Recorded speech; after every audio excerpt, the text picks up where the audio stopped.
Kata JPU bahwa Bapak Hakim itu terlalu memanjakan Nikita. Sekarang begini, kalau Bapak Hakim itu memanjakan Nikita, pas Nikita mengajukan penangguhan penahanan, pasti Bapak Hakim setujui. Dan kalau memang Bapak Hakim itu memanjakan Nikita, Nikita setiap kali dibicara itu dipotong-potong, disetujui juga sama Hakim.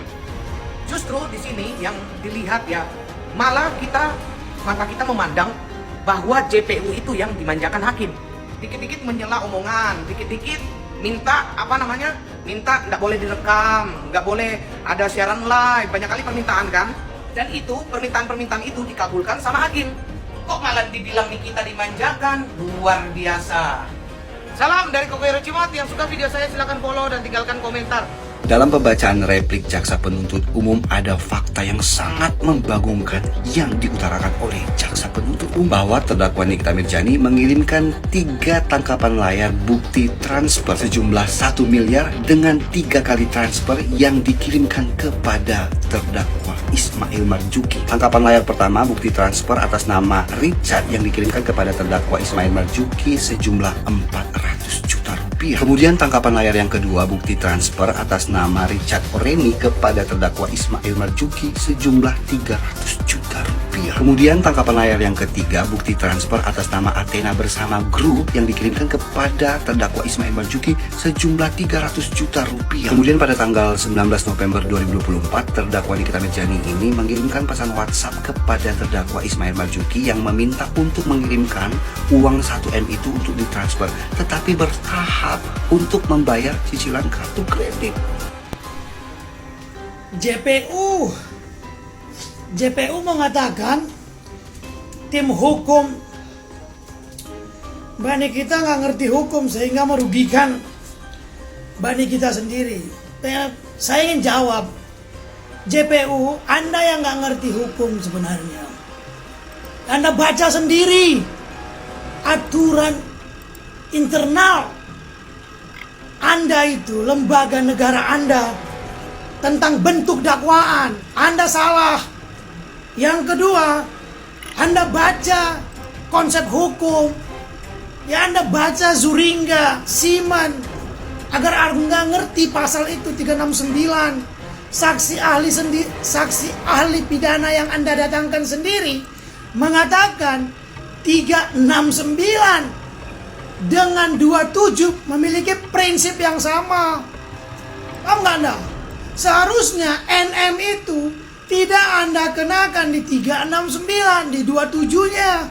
Sedangkan Ismail di 369-nya karena dia tidak terlibat di dalam 27-nya. Ngerti nggak Anda itu JPU? Di situ Anda ngaco tuh. Ya udah 2 tuh kekacauan Anda. Lalu sikap Anda itu tidak boleh arogan.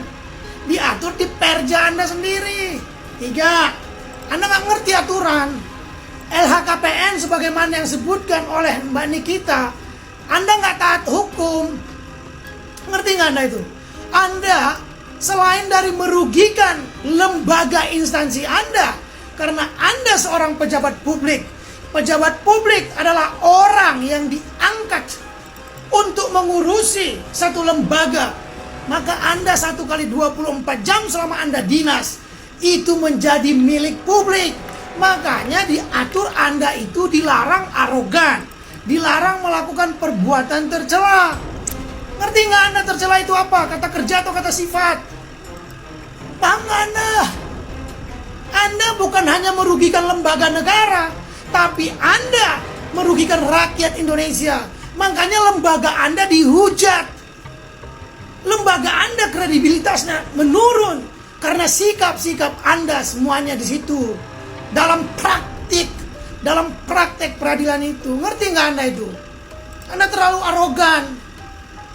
Ngerti nggak Anda? Jadi kalau Anda mengatakan tim hukumnya merugikan, Anda merugikan negara ini, tau nggak lo? Patuhin hukum dong. Anda terlalu banyak ngaco, ngor ngidul Anda.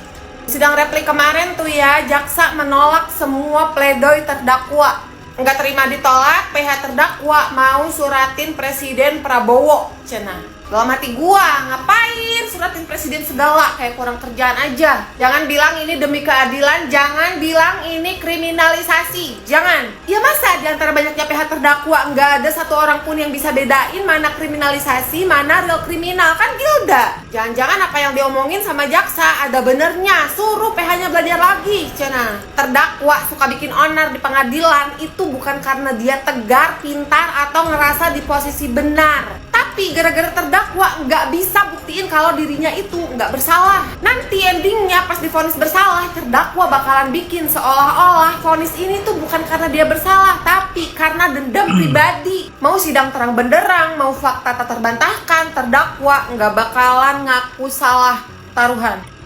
Pledoi itu kan adalah kesempatan terdakwa untuk membela dirinya gitu kan.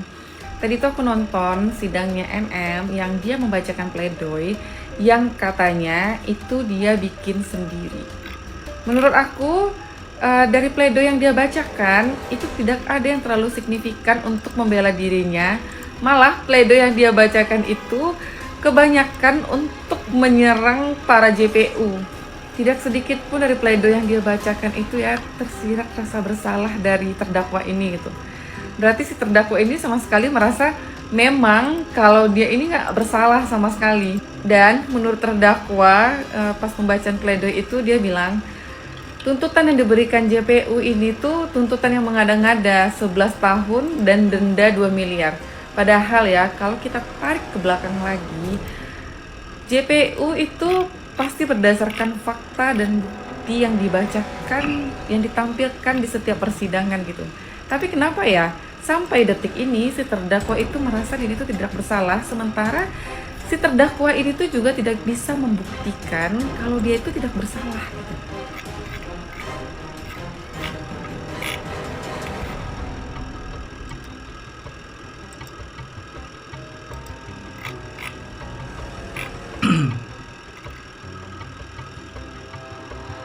Sidang Nikita Mirzani makin hari makin aneh aja, Jai. Aneh banget guys. Karena kenapa? Nikita itu dituding yang aneh-aneh pokoknya. Serba aneh. Entah itu hakimnya, entah itu JPO-nya. Suka bikin onar. Kasus yang paling ribet ini sebenarnya ringan, namun diperribet oleh kepala-kepala yang isi pikirannya mungkin cuman dulu lulusan pakai duit mungkin guys, sehingga terjadilah seperti ini. Hukumnya itu tidak benar-benar patuh atau tidak taat hukum, seperti dipermainkan masa sidang seperti ini. Karena aneh kok misalnya, kasihan ya Nikita Mirzani. Semoga segera bebas dan mendapatkan keadilan, amin.